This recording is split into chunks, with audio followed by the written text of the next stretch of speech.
تو اس کو زائل کرنے کے لیے سیکرٹری داخلہ جو ہے وہ ساتھ موجود ہوں گے. لیکن پاکستان کو اب اندرونی لازمی بات ہے ایک بڑے آپریشن کی ضرورت ہے، جو T T P, B L A اور اس ٹائپ کی جتنی ٹیرر آرگنائزیشن ہے ان کو نٹھ ڈالے جائے، اور اس کے ساتھ ہی اس کے اندر کچے کے ڈاکوؤں کو بھی شامل کرنا چاہیے.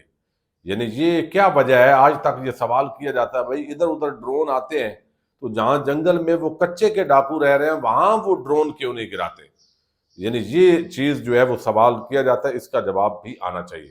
اچھا، دوسری طرف جو ڈونلڈ ٹرمپ ہے ان کا وہ کہتے ہیں نا انپریڈکٹیبل، یعنی وہ کسی ٹائم کچھ بھی کر سکتے ہیں. اب انہوں نے ایک نیا کٹا کھولا ہے، اور وہ یہ ہے کہ ہارورڈ یونیورسٹی، آپ کو علم ہے، بڑی ہی یعنی ایک لیڈنگ یونیورسٹی ہے دنیا کی. اب وہاں پہ بین الاقوامی جو اسٹوڈنٹس ہیں وہ آتے ہیں، پروگرام ہوتا ہے student and exchange visitor programme. اس کے تحت جو ہے SEVP اس کو بولتے ہیں، وہ ایڈمیشن ہوتے ہیں وہاں پہ، اور ایڈمیشن لے کے تو ایک ملک کا نام اپنے اپنے ملک میں آتے ہیں سیکھ کے. سکلز ایجوکیشن بڑی عام ہے، آپ کو علم ہے، ہارورڈ کی گریجویٹ کی ایک اہمیت ہے. تو اب وہاں پہ جو ہے وہ باقاعدہ طور پر یہ پروگرام منسوخ کر دیا گیا. اچھا، جس کے تحت یونیورسٹی بین الاقوامی طلباء کو اب داخلہ نہیں دے سکتی، اور اگلے جو اسٹوڈنٹ پڑھ رہے ہیں ان کو کہا ہے بھائی ختم، یعنی جدھر دل ہے اپنا بندوبست کریں. اور اب یہ بین الاقوامی جو اسٹوڈنٹس ہیں ان کی تعداد ہے تقریباً 6800، یعنی 6800. ان کو اب کسی اور یونیورسٹی میں داخلہ لے کے تو وہاں پہ قانونی ہونا پڑے گا. محکمہ ہوم لینڈ اینڈ سیکیورٹی کے سیکرٹری کرسٹی نوم نے اس اقدام کی وجہ ہارورڈ کی جانب سے تشدد، یہود دشمنی اور چینی کمیونسٹ پارٹی کے ساتھ تعاون کو قرار دیا ہے. آپ سمجھ گئے نا معاملہ، اس کی گہرائی کہاں تک جاتی ہے. چونکہ انہوں نے یہ بات کی ہے کہ بھئی ادھر کیا زیادتی ہو رہی ہے، کیا تشدد ہو رہا ہے، تو اس کی وہاں احتجاج ہوئے ہیں اسٹوڈنٹس کی طرف سے.